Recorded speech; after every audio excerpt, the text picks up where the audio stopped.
Test कितने मरहलों में होगा? पासिंग मार्क्स क्या हैं? जनाब, टेस्ट 2 मरहलों में होगा। एक होगा पेपर बेस्ड स्क्रीनिंग टेस्ट जिसके पासिंग मार्क्स कम से कम 50 हैं। दूसरा होगा कंप्यूटर बेस्ड स्क्रीनिंग टेस्ट जिसके पासिंग मार्क्स तो 50 ही हैं, मगर आपका मेरिट इसी कंप्यूटर बेस्ड टेस्ट के ऊपर बनेगा। तो सब ने कंप्यूटर बेस्ड टेस्ट में ज्यादा से ज्यादा मार्क्स लेने हैं। यहाँ पर एक कंफ्यूजन दूर करना है। स्क्रीनिंग टेस्ट कोई अलग टेस्ट नहीं होता। स्क्रीनिंग टेस्ट पेपर बेस्ड जो टेस्ट होगा उसको भी स्क्रीनिंग टेस्ट बोलते हैं। दूसरा कंप्यूटर बेस्ड जो टेस्ट होगा उसको भी स्क्रीनिंग टेस्ट ही बोलते हैं, क्योंकि इसमें कैंडिडेट्स को स्क्रीन किया जाएगा। कौन सी डिग्री के मार्क्स शुमार होंगे? जो डिग्री आपने 23 मार्च 2025 से पहले मुकम्मल की हुई हो उस डिग्री के मार्क्स आपको मिलेंगे। अगर डिग्री 23 मार्च के बाद इशू हो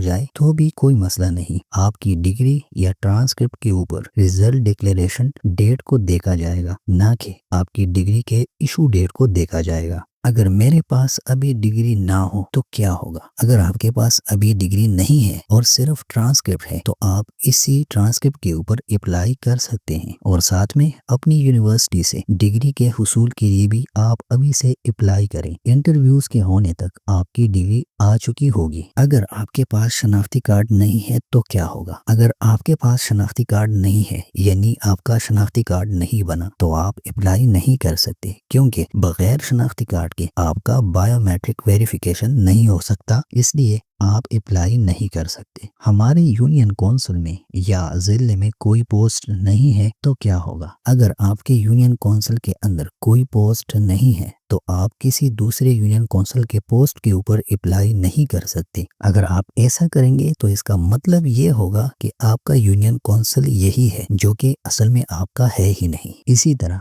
अगर आपके जिले में कोई पोस्ट मौजूद नहीं है तो आप दूसरे जिले के अंदर किसी भी पोस्ट के लिए अप्लाई नहीं कर सकते। CGPA परसेंटेज की सूरत में मार्क्स कैसे लिखेंगे? आप ईटा के फॉर्म के अंदर जो भी लिखे इन सब की करेक्शन होगी इंटरव्यू के टाइम पर। अगर आपके पास CGPA है या परसेंटेज है तो फॉर्म में इनमें से कोई भी दर्ज कर दें। बाद में वैसे भी आपसे मार्क्स सर्टिफिकेट मांगा जाएगा ताकि आपके CGPA या परसेंटेज की तस्दीक हो जाए। अगर आपके ट्रांसक्रिप्ट के ऊपर परसेंटेज दर्ज है तो भी आपको किसी एक्स्ट्रा सर्टिफिकेट की जरूरत नहीं है। इसी के साथ आपके मार्क्स की जमा मनफी होगी, इंटरव्यू के वक्त करेक्शन हो जाएगी। अच्छा जी, मेरे पास 2 बैचलर्स की डिग्रियां हैं तो मार्क्स दोनों के मिलेंगे या नहीं मिलेंगे? आपके पास 2 नहीं 10 बैचलर की डिग्रियां भी हों तो आपको मार्क्स सिर्फ और सिर्फ एक बैचलर डिग्री के मिलेंगे। लिहाजा आप उस डिग्री को दर्ज करें जिसमें मार्क्स ज्यादा हों।